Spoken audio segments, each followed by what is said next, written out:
Okay, this video is for the drive challenge right here. Okay, so first you need to get into the unit page, which is the VEX VR robot. Next, you want to open up the website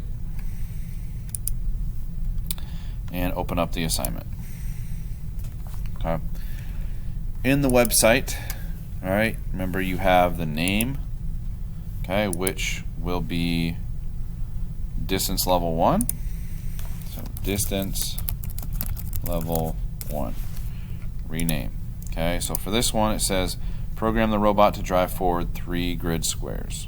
We are on the playground grid map. Okay, so if I come in here, playground, make sure it's the grid map. I have to go 3 squares. Okay, so each square is a 200 by 200. So I go drive.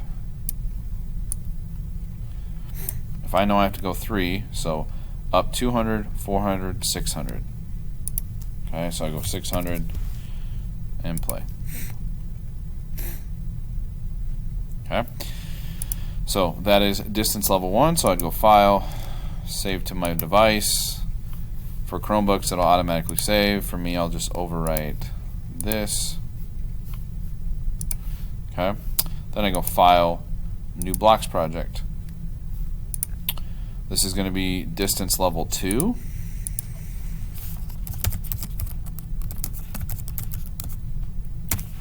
Rename. We're still in the grid map. Okay. As it says, go forward 6 squares, turn around, and drive back 6 squares. Okay. So again, I'm going to use drive forward. I will go up 6. So if you count, it'd be 2, 4, 6, 8, 10, 12. So I'd change that. Then it wants you to turn around, so then I would use turn 90 degrees and drive forward the same amount as I did before. Okay. Once I have that done, I click File, Save to my device. Okay, and that is going to be both level 1 and 2 of the drive challenge.